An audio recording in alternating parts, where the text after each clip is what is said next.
ఏంటి కిరణ్ గారు ఈ మధ్య మాస్క్ వేసుకొని వీడియోలు చేస్తున్నారు అని కొంతమంది అడుగుతున్నారండి అభిమానంగా.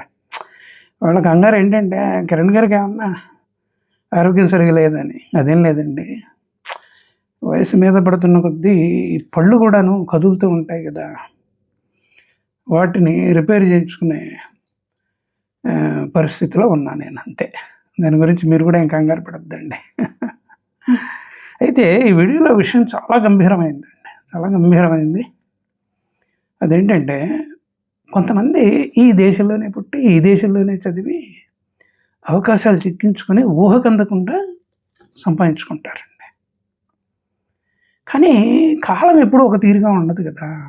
అలాంటప్పుడు అవకాశాలు సన్నగిలుతూ ఉంటాయి. అప్పుడు వాళ్ళు చాలా కంగారుకు గురైపోతారు. ఏం చేయాలో అర్థం కాక వాళ్ళు ఏం చేస్తారంటే మత ప్రసక్తి పట్టుకొచ్చేసి దేశాన్ని నిందిస్తూ ఉంటారండి. ఇది ఎలాగుంటుందంటే తల్లి పాలు తాగి రొమ్ము గుద్దినట్టుగా ఉంటుంది. అటువంటి వాళ్ళు ఉన్నారండి, మనం చూస్తూనే ఉన్నాం కూడా. ఈ మధ్య కూడా ఒక మేధావి సంపాదించుకొని తనను బతికించిన వ్యవస్థని తిట్టాడు, దేశం మీద కూడాను నింద మోపాడండి. అసలు వీళ్ళందరినీ ఏమనాలంటే దేశద్రోహులు అనాలన్నమాట. అంటే భాషలో ఇంకొక పదం లేదండి. అంటూనే ఉంటారు, మళ్ళీ దేశంలో ఉంటూనే ఉంటారు. కృతజ్ఞులండి, కృతజ్ఞులు. నేను కూడా ఆలోచించాను, అసలు ఇలా ఎందుకు జరుగుతున్నది, వీళ్ళు ఎందుకు ఇలా వైపరీత్యంతో ప్రవర్తిస్తున్నారు అని. ఒకటేనండి, ఈ స్థాయికి వచ్చిన వ్యక్తుల్లో అహంకారం ఉంటుందన్నమాట. అలా వీళ్ళ అహంకారం ప్రమాదంలో పడినప్పుడు గుర్తింపు మెల్లమెల్లగా తగ్గిపోతూ ఉంటుంది. కాబట్టి ఆ గుర్తింపును కాపాడుకోవడానికని వాళ్ళు ఇష్టం వచ్చినట్టు మాట్లాడుతూ ఉంటారు. మతాన్ని అడ్డుపెట్టుకొని దేశాన్ని నిందిస్తూ ఉంటారు అన్నమాట. అంటే ఈ అహంకారం ఎలా ఉంటుందంటే, నేను సంపాదించాను, నేను సక్సెస్ అయ్యాను, ఈ సమాజంలో నాకు ఒక స్థాయి అంటూ ఉంది అని. అసలు ఇవన్నీ దేశం వల్ల వ్యక్తుల వల్ల కొద్ది గొప్ప నీ అదృష్టం వల్ల వచ్చినవే కదా. అంత ఇంగింతం ఉండదండి వీళ్ళకి. ఏం జరుగుతుందంటే వీళ్ళల్లో కాలం మారి అవకాశాలు కొంచెం సన్నగిలినప్పుడు ఈ అహంకారం అనే స్తంభం కదిలిపోతుందన్నట్టుగా ఫీల్ అయిపోతారు వీళ్ళు. అప్పుడు వీళ్ళు ఎలా అనుకుంటారు, ఇది నా తప్పు కాదు, కొంతమంది వ్యక్తులు నా మీద కుట్ర పన్నుతున్నారు అని. అసలు దీని పరాకాష్ఠ ఏంటంటే, ఇందాక చెప్పాను కదా, దేశాన్ని నిందించడం, ప్రపంచాన్ని నిందించడం. కానీ ఈ మూర్ఖులకి తెలియదు, నీకంటే ముందు నుంచే ఈ దేశం ఉంది, ఈ ప్రపంచం ఉంది అని చెప్పేసి. నీలాంటి వాళ్ళని, నీలాంటి అహంకారులను ఎంతోమంది చూసింది, నీలాంటి కృతజ్ఞులను కూడాను ఎంతోమంది చూసింది. అంటే ఇంకో కొనాలో చెప్పాలంటే వీళ్ళకి భయం పట్టుకుందండి, వీళ్ళకి భయం పట్టుకుందన్నమాట. రక్షణ కోసం మనసు వెంపర్లాడుతూ ఉంటుంది. కానీ ఒక్కటి మటుకు నేను చెప్తానండి, ఈ ప్రపంచంలో ఏది శాశ్వతం కాదు. ఒక టైంలో నువ్వు జీవించావు కదా, ఆ టైం లైన్లో కొంత భాగమే నీకు అదృష్టంగా కలిసి వస్తుందండి, అదృష్టంగా కలిసి వస్తుంది, అంతే తప్ప ఏది శాశ్వతంగానే నీ జీవితంలో కీర్తి ప్రతిష్టలు, సంపాదన, గౌరవ మర్యాదలు అన్నీ శాశ్వతం అని అనుకోవడం పొరపాటండి. అసలు భగవంతుడు నిన్ను ఈ దేశంలో పుట్టించినందుకు ముందు కృతజ్ఞత ఉండని నేర్చుకో.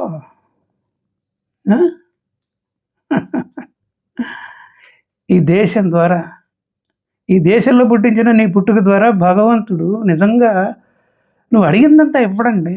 అలా ఇస్తే అతను దేవుడు ఎందుకు అవుతాడు, భగవంతుడు ఎందుకు అవుతాడు? నీకు ఏది అవసరమో అంతే ఇస్తాడు, అంతే. అసలు దీనికోసం దేశాన్ని, వ్యవస్థని, మతాన్ని అడ్డం పెట్టుకొని నిందిస్తే ఎలా అండి? నిందిస్తే ఎలా చెప్పండి? నువ్వు నిజంగా ధర్మానికి, నీతికి, నిజాయితీకి నిలబడ్డవాడు అయితే కాలానుగుణంగా అవకాశాలు వెతుక్కో, కొత్త స్కిల్స్ని పెంపొందించుకో. నీ అహంకారానికి అసలు అవకాశవాదం అనే ముసుగెందుకు వేస్తావు? చేతగానితనం కదా ఇది. అంటే ప్రజలు ఏమన్నా పిచ్చోళ్ళ, ప్రేక్షకులు పిచ్చివాళ్ళ? నేను గమనిస్తూనే ఉంటారు కదా. ఒకటండి, ప్రపంచ ప్రామాణిక గ్రంథమైన భగవద్గీత సాక్షిగా ఆసక్తితో కర్తవ్యాన్ని నిర్వహించు, అంతే. ఏది నీది కాదు. ఫలితాలు తగ్గినా, పెరిగినా, మారినా నీ ఆత్మ విలువ మారకూడదు. నీ దురాశకి అవకాశాలు సన్నగిల్లితే నిన్ను నువ్వు కాపాడుకోవడానికని సిద్ధాంతాలు మార్చుకుంటావా? నిజానికి నిన్ను నీ సంపద నిలబెట్టదు, నీ స్థాయి నిలబెట్టదు.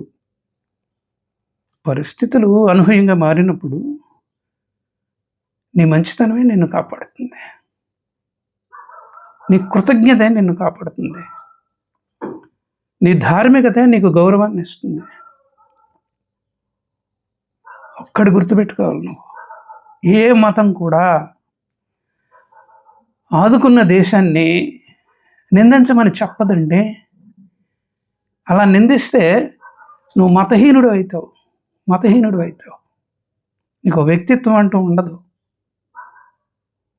అసలు మూర్ఖత్వం ఏంటంటేనండి, నేనే కర్తను, నేనే సాధించాను, నేనే కష్టపడ్డాను అని అనుకోవటం అన్నమాట.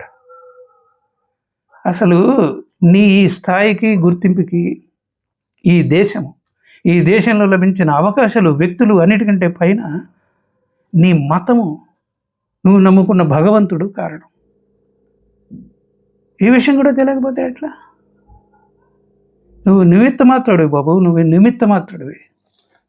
అహంకారం తగదు. మారుతున్న కాలాన్ని గౌరవించకపోతే విలువను కోల్పోయేది నువ్వే.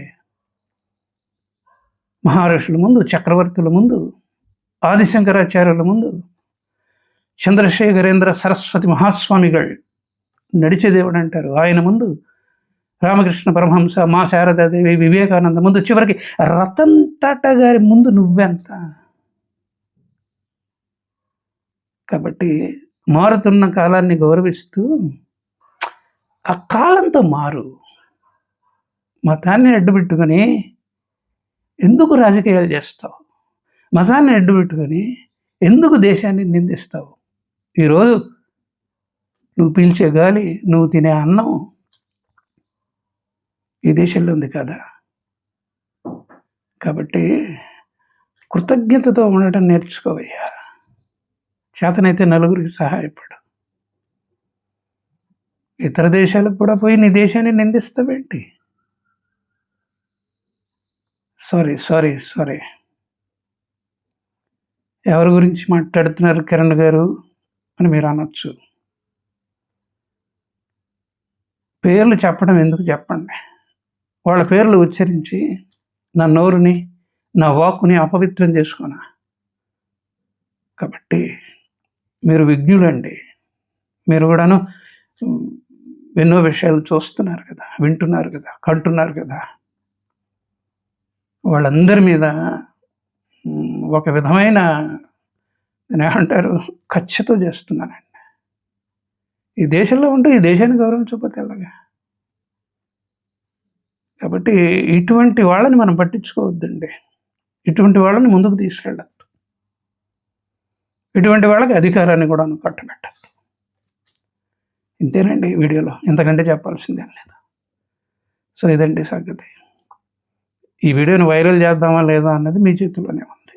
మీరు తప్పకుండా చేస్తారు, నాకు తెలుసు కూడా. ఉంటానండి. నమస్కారం.